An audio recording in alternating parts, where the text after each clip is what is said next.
sweetest praise drifts back from heaven's shore, and I can't feel at home in this world anymore. Oh Lord, you know I have no friend like you. If heaven's not my home, then Lord, what will I do? The angels beckon me from heaven's open door, and I can't feel at home in this world anymore.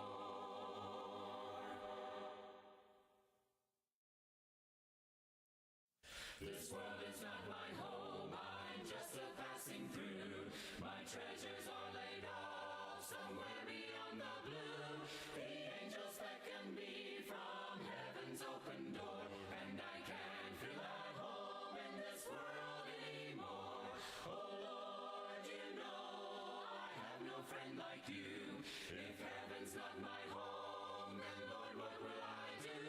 The angels beckon me from heaven's open door, and I can't feel at home in this world anymore.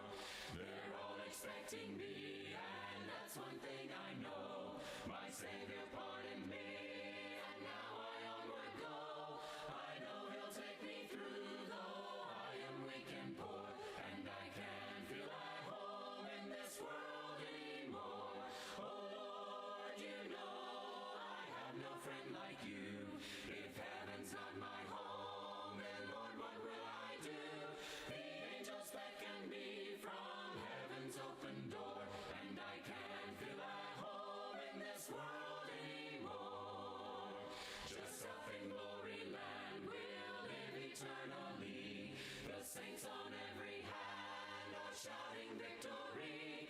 Their song of sweetest praise drifts back from heaven's shore, and I can't feel at home in this world anymore.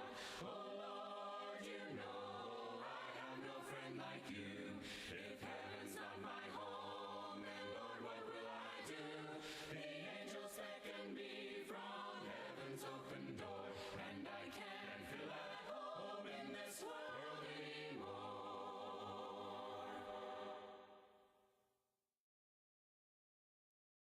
This world is not my home, I'm just a passing through. My treasures are laid off somewhere beyond the blue. The angels beckon me from heaven's open door, and I can't feel at home in this world anymore. Oh Lord, you know I have no friend like you. If heaven's not my home, then Lord, what will I do? The angels beckon me from heaven's open door, and I can't feel at home in this world anymore. They're all expecting me, and that's one thing I know. My Savior pardoned me, and now I onward go. I know He'll take me through, though I am weak and poor, and I can't feel at home in this world anymore. Oh Lord, you know I have no friend like you. If heaven's not my home, then Lord, what will I do? The angels beckon me from heaven's open door, and I can't feel at home in this world anymore. Just up in glory land we'll live eternally. The saints on every hand are shouting victory. Their song of sweetest praise drifts back from heaven's shore, and I can't feel at home in this world anymore. Oh Lord, you know I have no friend like you. If heaven's not my home, then Lord, what will I do? The angels beckon me from heaven's open door, and I can't feel at home in this world anymore.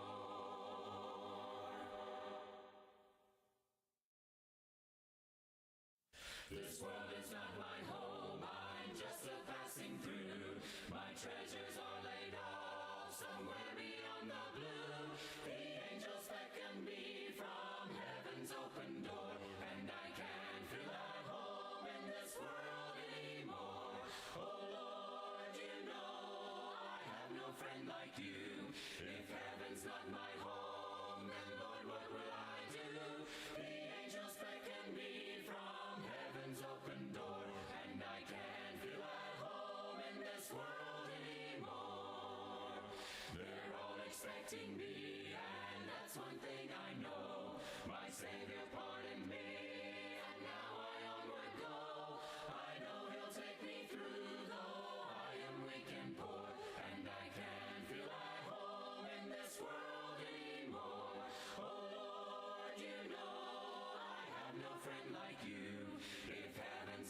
sweetest praise drifts back from heaven's shore, and I can't feel at home in this world anymore. Oh Lord, you know I have no friend like you. If heaven's not my home, then Lord, what will I do? The angels beckon me from heaven's open door, and I can't feel at home in this world anymore.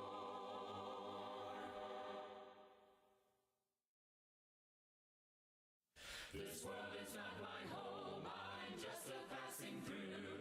My treasures are laid off somewhere beyond the blue.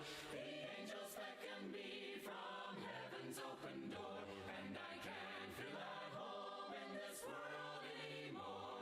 Oh Lord, you know I have no friend like you. If heaven's not my home, then Lord, what will I do? The angels beckon me from heaven's open door, and I can't feel at home in this world anymore.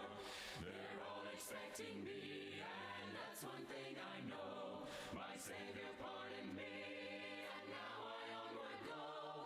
I know He'll take me through, though I am weak and poor. All right, Proverbs. We are going to talk a little bit about our words. So this is certainly one of those subjects that we could spend multiple weeks on. The book of Proverbs has so much to say about our speech, about our words, and so we want to just I'm going to kind of just hit some of the big, couple of the big categories, and hopefully we'll get some of the small things in underneath them. But why is it important to consider our words? Why is that important? What?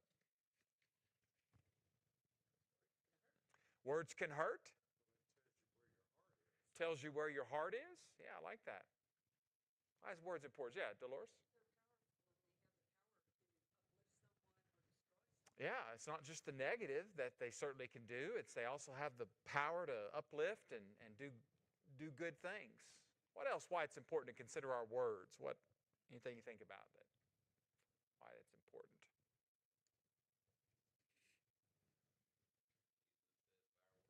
Yeah, absolutely. Jesus, our words will be judged by, and as Ron said, it reveals our heart. Out of our heart we speak and we act. I don't know if it was someone was saying about they can be hurtful. They once you say them, you can't get them back. I mean, it's the toothpaste, the old analogy, right? But it's true. You squirt it out and try to put it back in that tube, right? You just can't do it. Once they're spoken, they're there, and the harm has been done, or the good, of course, from the positive has been done. And so, yeah, go ahead, Ron. Yeah, yeah, I've seen that too. Like for every one negative word, it takes 7, 8, 10 kind of positive words to kind of counterbalance that emotionally and psychologically, and the truth of the matter is, our words are meant to be thought through. We're to think.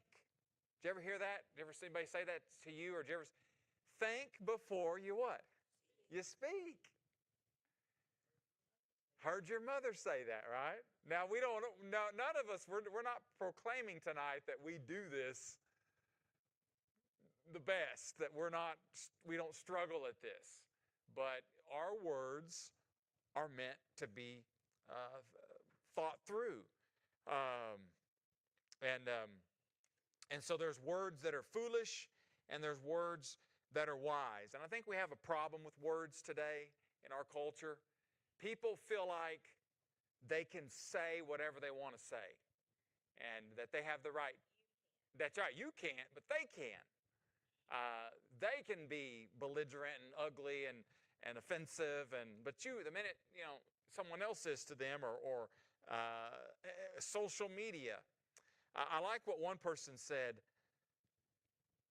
that the problem today is that those who know the least know it the loudest. And I thought that was pretty good. Let me read that again. Those that know the least know it the loudest. And isn't that about right? That's about right where things are at. And so we need wise words. We need to speak words of wisdom, not foolishness. And so let's look at a couple of these big categories. And again, so many of these will encompass a lot of other things. And again, we could spend 2-3 weeks on some of this. So if you think of something that I'm not hitting on that you think kind of, be sure and speak up. But as we think about these wise words, well, I think we need to start with, we need to speak truth in our words. Why is that important? I mean, that's kind of a duh, but I mean, why is that should be at the very core of what we say? It needs to be truthful.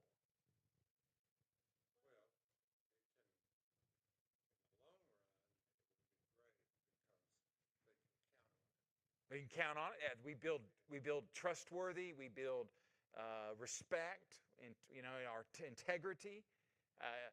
Everything we say and do. I mean, it's going to be built around. Can we be trusted? Are we a person who is truthful? Does someone else have that I saw? Someone back here? Why we speak truth? Why that's important?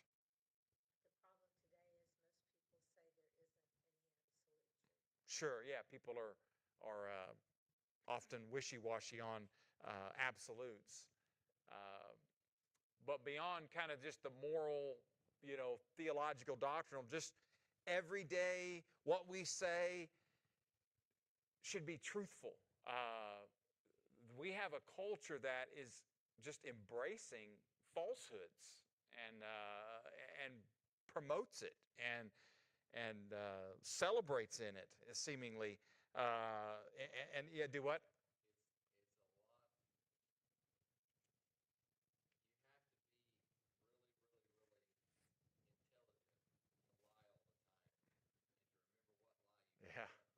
Yeah, yeah,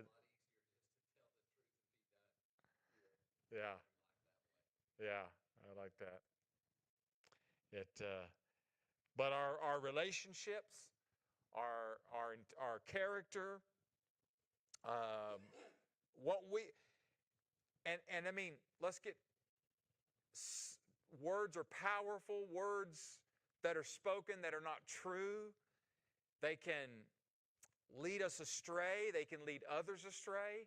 When you embrace a lie, and it's little lie. I know there's not big lie, little lies, but I'm saying if a person doesn't set out today to lie every day, every second, but when they start embracing, if you will, one lie, it often leads to what?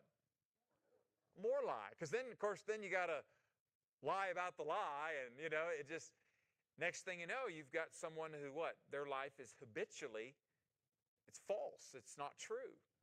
And what they say, and so it has to be fundamentally built on truth. And so let's look at a couple of scriptures here. Proverbs 12:19 through 22. Who'd like to read that for us? Okay, Kathy. Proverbs 12:19 through 22. And then Roy, if you'll be ready on Proverbs 10:30 through 32 in just a moment. Proverbs 10:30, 32. Okay, Kathy, Proverbs 12:19 through 22.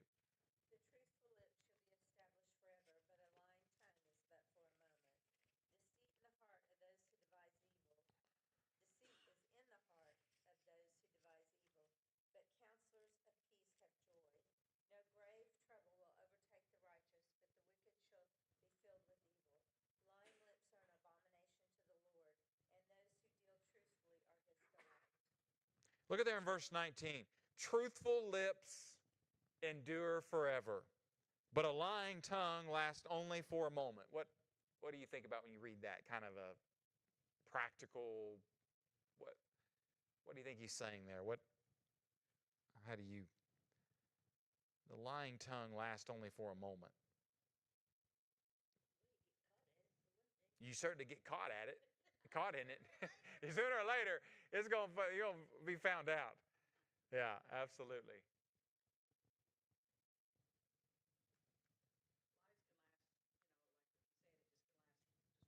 Mm-hmm.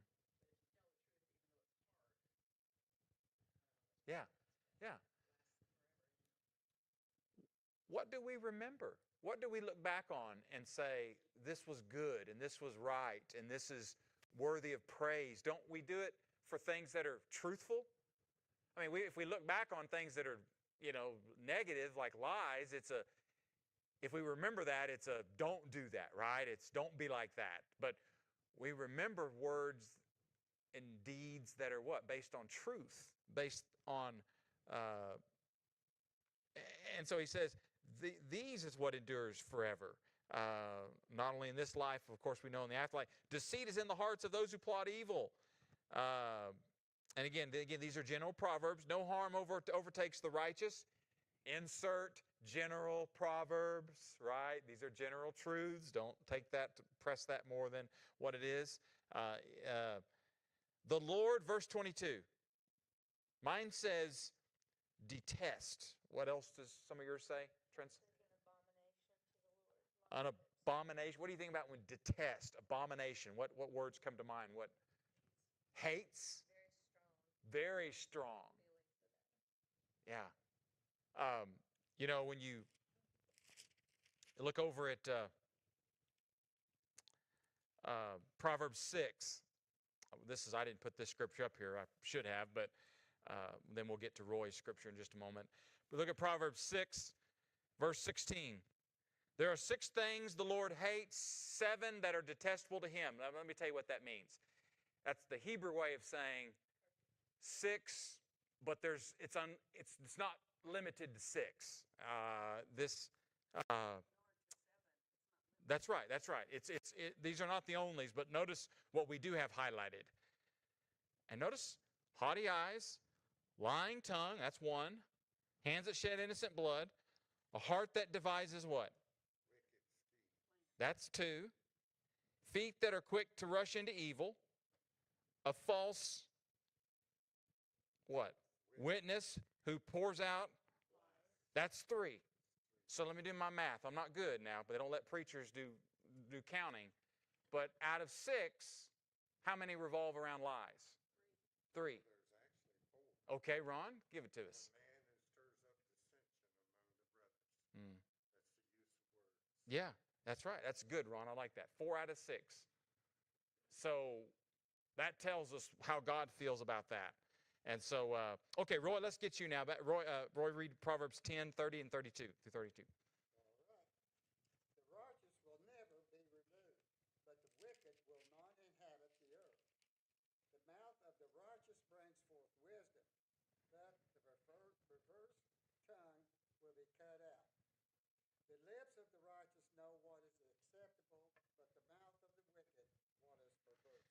Again, the Hebrews are using language that, God will bless them in the land. God will be faithful to preserve them in the land. And so when you're righteous, when you are people of integrity and truth, you will not be uprooted. You will have this stability. You will have this long-lasting prosperity. But the mouth that comes forth with perverse will be silenced.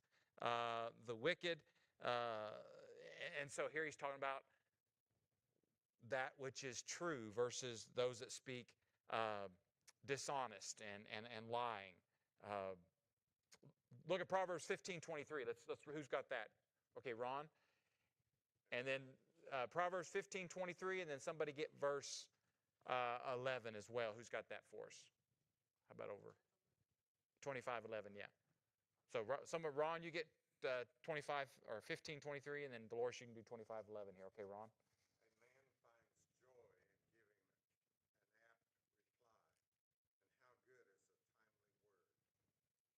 Okay, Dolores.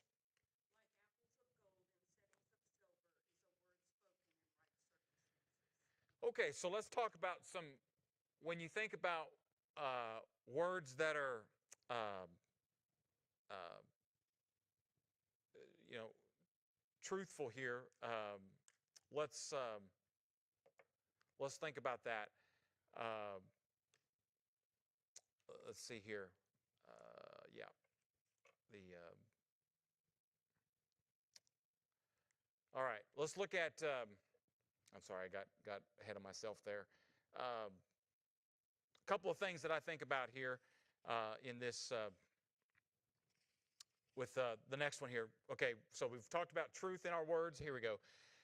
This should have been on this next with under this one, so that's my fault. Words that are filled with grace, and so let's think about that here for just a few moments here. Um, Ron, what was your verse that you? As a man finds joy in giving apt reply, and how good is a timely word. Okay, so apt reply, timely word. How is that gracious? What does that? How can that be a gracious thing? How is that an example of? People feel good if you can answer them quickly, and it's something that is joyful. Mm-hmm. It's timely. They get a good response, and it makes them feel good, and it makes them feel trustworthy. Yeah. For what you've got to say. Yeah, I like that. And then Dolores, what was yours that said? Like apples of gold in settings of silver is a word spoken in right circumstances. A word spoken in right circumstances. What's that imply? At the right time? What else do you think about that? In the right way, right? I mean, I think that's an important part of that. Look at Proverbs 15:4. Proverbs 15:4.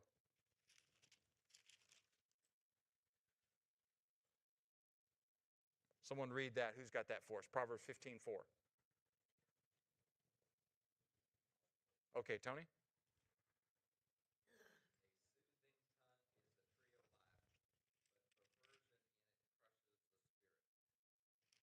Okay. A soothing tongue is a tree of life. We talked about our words can be powerful, this is the idea of healing. But a perverse tongue crushes the spirit. And so our words should be grace-filled. What does that mean? I mean, among other things here, we've got a couple of scriptures we've read so far, but what do you think about when you think about words that are gracious or grace-filled? We've seen from Ron and Dolores' verse, they're apt, they're timely. Tony just read for us, they are soothing. They bring, Roy, go ahead. I think when someone's going through a very difficult time, a personal situation, Mm-hmm. we can't go up to them and fix that necessarily. Yeah. But we can encourage them, let them know God's with them Mm-hmm. too. They're not by themselves. Build them up with words is one of the best things we can do. Yeah, I like That's that. the only thing we can do. Right. Yeah, I like that. And knowing when, as you said, sometimes when to speak and when maybe to wait on speaking. I remember years ago in Shawnee, we had a member whose husband committed suicide, and I I didn't know what to do. You know, me and one of the elders that went over there first, and we didn't say much for a while. I mean, it was just I kept thinking there's going to be a moment, and I mean, there was a few words spoken in the course of sitting in there at the house, but I kept thinking there's no right moment, there's no right words. I kept thinking, you know, I was a young preacher. At some point I need to say something, and we got in the car, and the elder was like, I noticed you didn't say much. I was like, he said, I don't think that we had a prayer at the end, and there was some words spoken, but it was just us sitting and comforting, and so I just, you know, I've been in those moments in ministry where a word rightly spoken, and when it's not the right time, you're better off to not do that. What else do you think about gracious words? Anything come to mind? We'll look at a few other scriptures here, but with that, yeah, Judd? Uh-huh.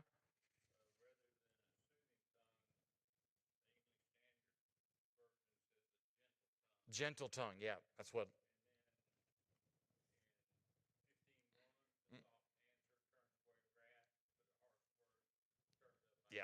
like that soft answer turns away. What I've said often in situations is we should be trying to de-escalate the situation, not escalate the situation. And often harsh words only make it worse, but gentle words will kind of turn away that anger. What else do you think about grace-filled words come to mind in these?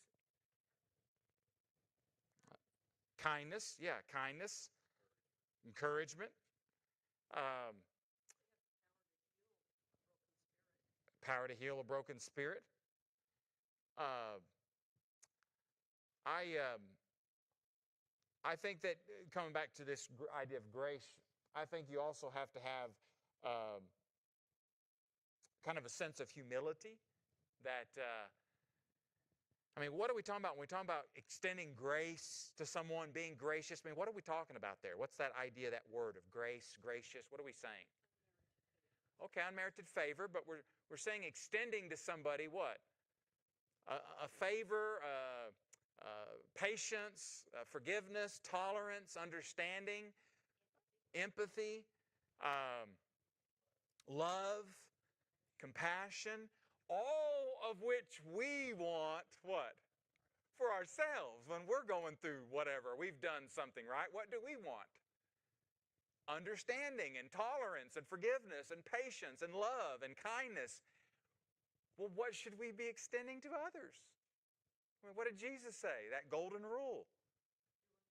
Do unto others. We would say, how about say unto others? Well, we could apply that, I think, in the spirit of say to others like you want it said to you. And so I think that a sense of humility, that looking through it through the lens of grace. And even when I have been in situations where I've disagreed with someone, where we're in a situation where someone has to be there has to be corrected, or there's going to be some hard conversations, I try to think, okay, let's look at it from their perspective. Let's think about what they're going through. Let's kind of, because I think when you see that through that lens of kind of humility, it helps in our response that, hey, I too have said and done things, what? And thought things and believed things that what? Hello? You have thought and said and believed and done things that are not what? That are not true, that are not appropriate. And we've got to put ourselves in those shoes and say, how do I want to be responded to? How do I want to be talked to? And do we see them also as, are we thankful for them as an individual, despite of what you see on the outside? I think that helps when you see them as a human being, as a person, and not just whatever. You're thankful for them. You're gracious towards them. The story of Job, his Yeah. friends came and sat with him for days. Yeah. Which was a very good thing. Once they started talking, Yeah. they really didn't know what they were talking about. They would have been better off not saying anything. Yeah. Because they were very hurtful. Absolutely. And so you've got Ephesians 4, 29, 30. We're going to come back to that here in just a second. Where Paul says here, just kind of get a little New Testament in our Proverbs. He says that do not let any unwholesome talk come out of your mouth, but only what is helpful for building up others. We're going to come back to that in just a second. According to their needs, that it may benefit those who listen.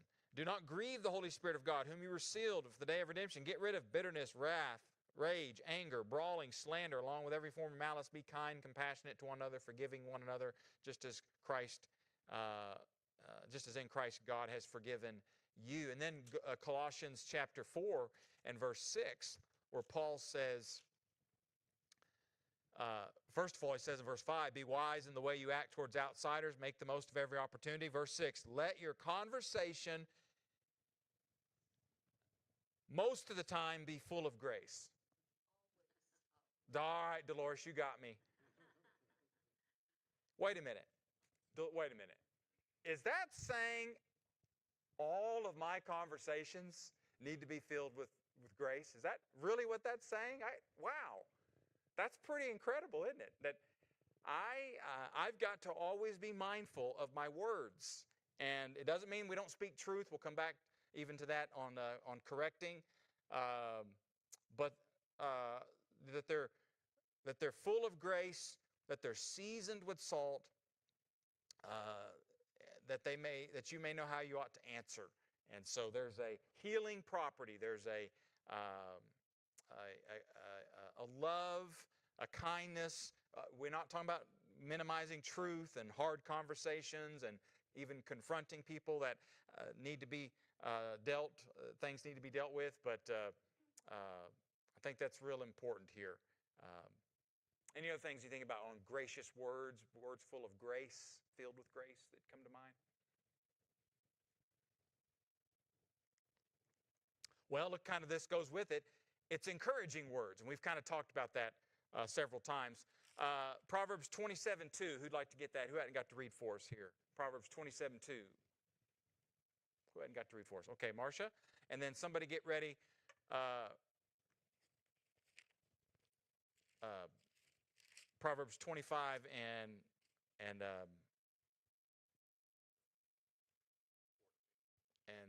14.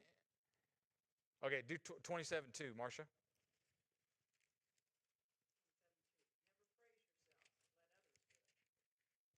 Okay. Um, that may seem interesting to kind of start there, but when we're talking about building up others, what's the key there? Others. It's not about what? Me. It's about them. What can I do to encourage and build them up? And I think that's a foundation here that we have to. Okay, Proverbs 25:14. Who had that one? Okay. Oh, Laura, go ahead.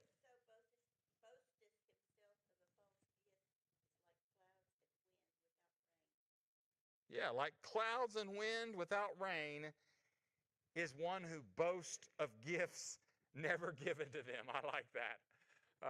They're just full of themselves. They like to talk and brag and boast. And we don't get much encouragement around those kind of people, do we? When you work with them, do you get much encouragement when you work 8 hours with someone who that's all they want to talk about is themselves and what they've done? And I like to call them, some of those people like to call them the one-uppers. Have you dealt with the one-uppers? Who are the one-uppers? Give me an example.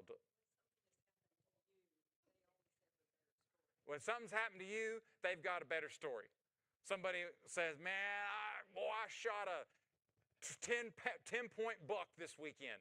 You know what's coming from the one-upper, right? I got a 20-point. That's nothing. Everything is about them. And they're just, he describes them here in this funny way. Look at Proverbs 26. This is an interesting one. Proverbs 26:20 through 22. Who'd like to read that? Okay, Kevin?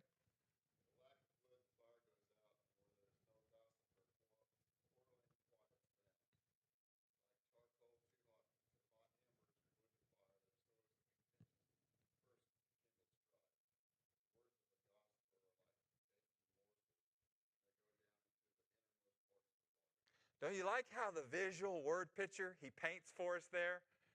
What's he talking about here? How does this connect with encouragement? Words that are encouraging. What's he talking about in these verses? Someone's words that are what? Gossip. What else? Untruthful. What else is he talking about there? What's he say there? Gossip. Without gossip, a quarrel dies, right? Like feeding the fire. And why is gossip a problem when it comes to this and encourage? It causes problems. It grows. It just keeps stirring the pot. Well, it's true, right? I'm not making up stuff. right? Well, often it's malicious. Okay, yeah. So she. I was just noticing that 22 Uh huh. is the exact same scripture as 18:8. Okay, read that for us. Proverbs 18:8. Uh huh. Well, because mine is the what a different one, but Yeah. it says the words of a talebearer are like dainty trifles, and they go down into the innermost body. It's the exact same scripture. Yeah. So that must be something in that they're going to repeat it twice. Yeah. Is that the same thing? Now, how many people does it take to gossip?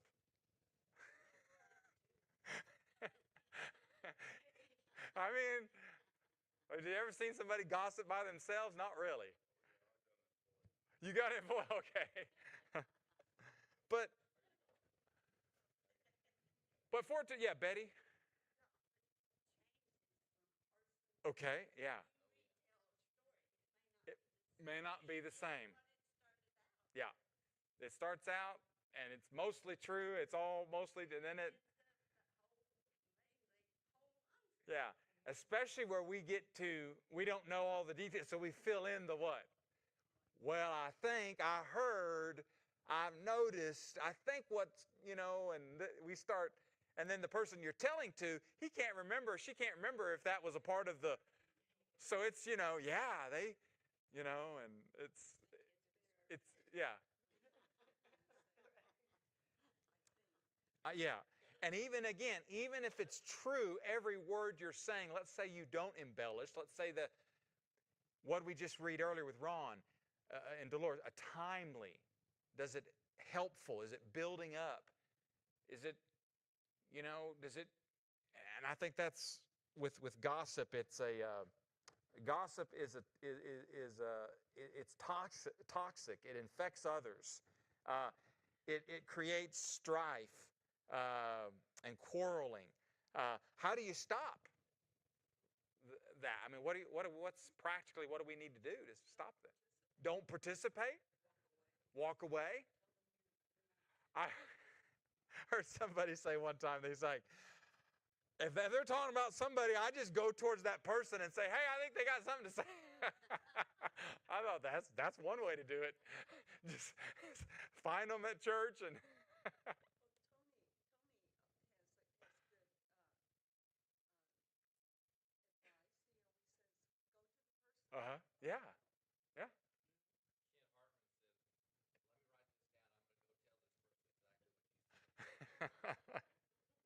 Yeah.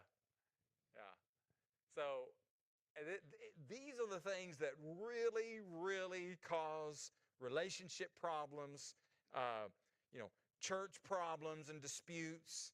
I mean, how much? And what does the Bible say? What does Paul later say about those that are idle in their talk and they go from house to house? But what does he say to? Remember what he said? The instructions he says: do not with them. Don't associate with them. Because they are toxic. It will do what? It'll spread.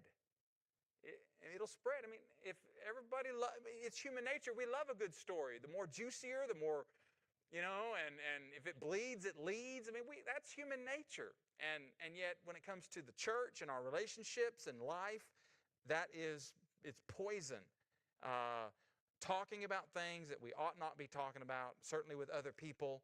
And it's very much, I would say, and I don't know what Tony would say, but in my years in ministry, that has caused more problems in local churches of just members talking about things they should not be talking about other members with. As far as and again, I even told you a few weeks ago, we do it in Bible class. Not we, we're good here at Manford, but I've seen it in Bible class.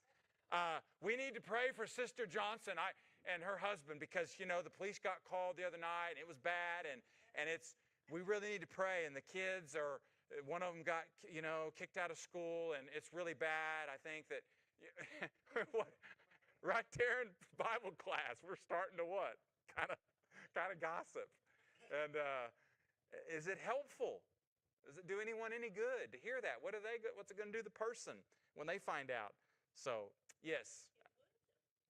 It's going to hurt them. It's going to wound them. And so, Well, the word think, I forget what one of them is. yeah. Is it true? Is it true? Is it Helpful? helpful? Yeah. and The the I. need, The N is it needed? needed. And the K is it kind? Is it kind? That's right. Now we got to find out what's that what? Yeah, What I'm is? not real sure. Yeah, I don't know. We're going to have to go to the internet on that. See what that I is. Somebody look that up and tell us here. Somebody internet cheat. It's think before you speak. It's what? Is it true? Is it, Helpful. and then there's an I. Is that what it is? What is it? Okay. And then the Is it N is it needed? And needed? K K is it kind? is it kind? Yeah. Think before you speak. Before you And if it's not meeting those that don't say it. I think that's a uh, good thing. Okay, let's hear quickly here. Speaking with our words, we need to lovingly speak words when we correct others. This is not about overlooking and whitewashing and ignoring and minimizing. Uh, Part of speaking truth is we have to sometimes what? Correct, instruct, admonish. We have to rebuke. We have to confront. I mean that's a part of it here. Judd already read this one for us there in Proverbs 12 and verse 1. Wait a minute, that wasn't the one, Judd. That was what's one I forget you read. Proverbs 12:1. Whoever loves discipline loves knowledge, but whoever hates correction is stupid. NIV. But we need to love discipline. We've talked about that. The proverb writer Solomon with his sons, they need to be corrected. They need to be taught. But we're talking about how we do it. Look at Proverbs 27, 5 and 6. Look at this one here. I'm just quickly here trying to get our time. Proverbs 27, 5 and 6. This is a good one. We may have read this one verse when we talked about friends a couple of weeks ago, but it's good to. Proverbs 27, 5 and 6. Better is an open rebuke than hidden love. Words from a friend can be trusted, but an enemy multiplies kisses. So you're not a true friend, are you? If you see your friend or loved one going down a path, doing something, believing something, and we don't try to what? Try to help them. Now, the key is going to be in what? How, when, where, is the right time? All of that has to be factored into. So, did I see a hand back here to let someone? And so that's going to be real key. Look at quickly here, Proverbs 9 and 8.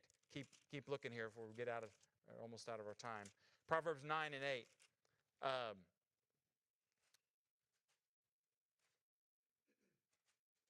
Do not rebuke mockers, or they will mock, or they will hate you. Rebuke the wise, and they will love you. Rebuke the wise is going to recognize what? The truth. This person's trying to help. This person, and again, does the person that's going to be corrected need to know that I love them? Yeah, Matt?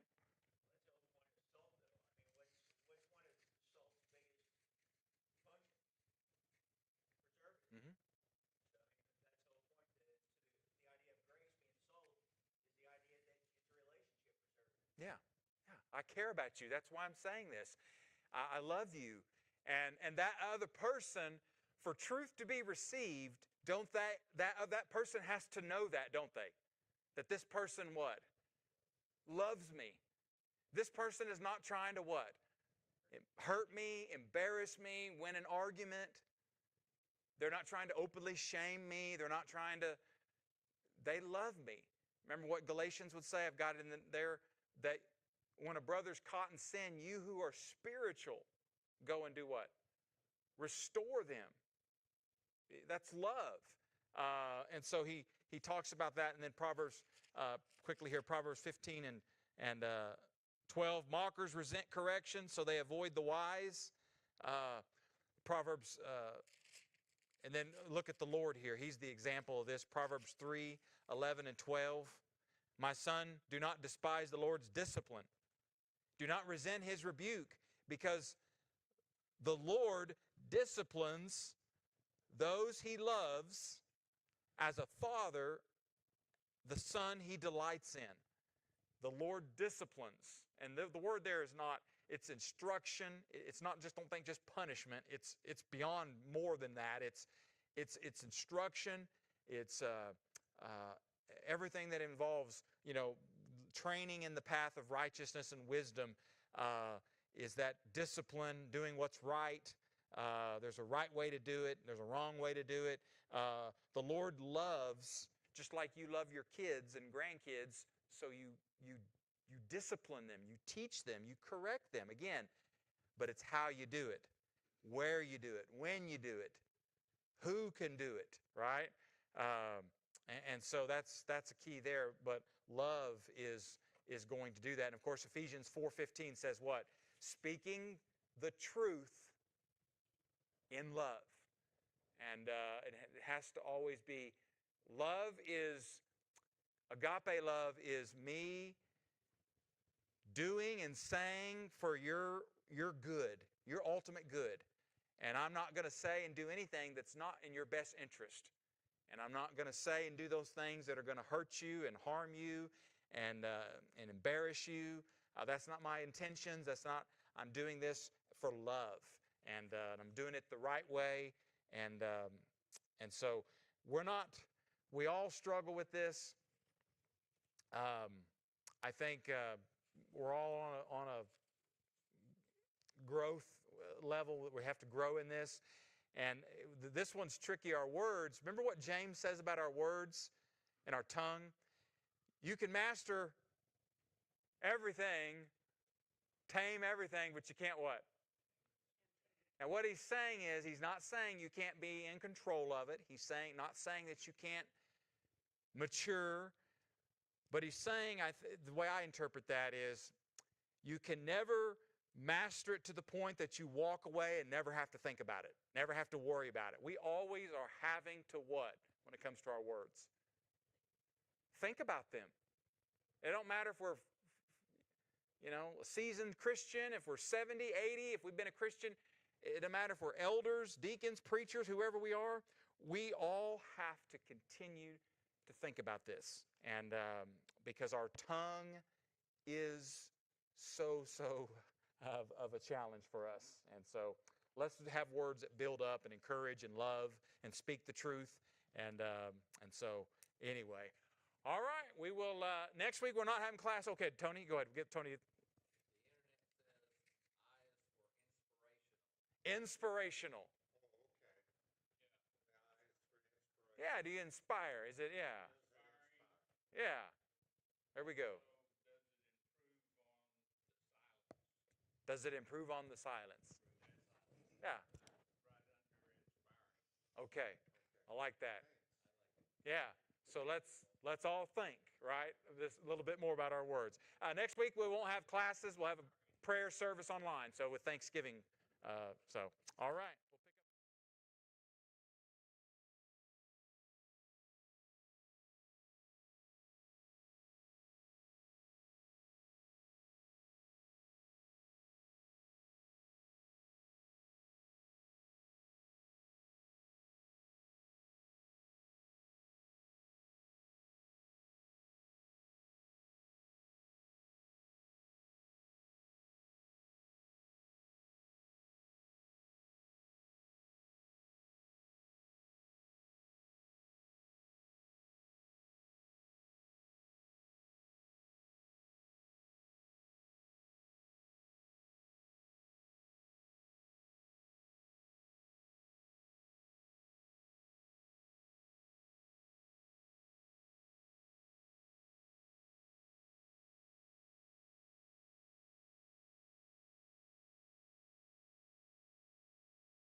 said she'd meet